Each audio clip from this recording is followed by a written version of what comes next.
कोरगाव येथील श्री कमळेश्वर माध्यमिक हायस्कूल आणि प्राथमिक विद्यालयाच्या वार्षिक स्नेहसंमेलनानिमित्त बक्षीस वितरण गौरव सोहळा उत्साहात पार पडला।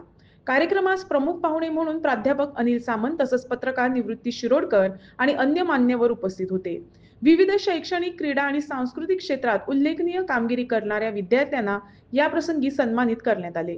अंगात जे गुण असतात ते फक्त त्यांचे शिक्षक ओळखू शकतात आणि ते कार्य आज या ठिकाणी स्नेहसंमेलनाच्या माध्यमातून केलं आहे असं मला तरी वाटतं। आज आपण बघत असतो देशात म्हणा, राज्यात म्हणा किंवा गावात म्हणा, दोन मंदिरं असतात। एक परमेश्वराचं मंदिर आहे आणि एक असतं ते सरस्वतीचं मंदिर। परमेश्वराचं म्हणजे अर्थात ईश्वराचं जे मंदिर आहे त्या मंदिरामध्ये दानपेटी तिथं असते आणि दानपेटीमध्ये त्यामध्ये जे भक्त जातात त्या दक्षिणा घालत असतात।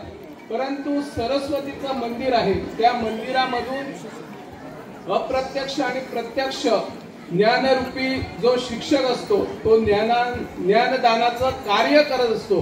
खरं म्हणजे आजची ही वेळ आहे की ज्या पद्धतीने परमेश्वराच्या मंदिरामध्ये दानपेटी ठेवलेली असते ती दानपेटी आता ज्ञान मंदिरामध्ये ठेवण्याची खरी गरज आहे। कारण एखादा जर विद्यार्थी गरीब असेल आणि त्याला उच्च शिक्षण घेताना आर्थिक अडचण होत असेल तर त्या पेटीमधून, दान पेटीमधून त्या विद्यार्थ्याला मदत होऊ शकते। या दृष्टिकोनातून जर आपण सर्वांनी विचार केला, ज्या पद्धतीने आपण मंदिरामध्ये मोठ्या प्रमाणात देणग्या देत असतो त्याच देणग्या जर अशा शिक्षण संस्थेमधून दिल्या तर खऱ्या अर्थाने आपण माणुसकी जपत असू असं आपल्याला दिसत आहे। व्हॅल्यू मिळेल असं मी सांगतो। आम्हाला माहित आहे की कला आणि सांस्कृतिक डिपार्टमेंट मधून सुद्धा आम्हाला या कार्यक्रमासाठी सहाय्य मिळालं आहे। त्यांनी 2 कार्यक्रम इथं आयोजित केले। तसेच आम्हाला रोटरी क्लब परवरीमधून ह्या स्कूलच्या 4 रूममध्ये नवीन छप्पर घालण्याचं काम त्यांनी सुरू केलेलं आहे।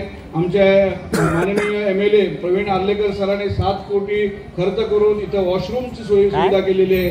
तसंच मला सांगायला अतिशय आनंद येथील श्री कमलेश्वर हायस्कूल ह्याचे नवीन इमारत बांधण्यासाठी आम्ही उद्या सुरुवात करतो आहे।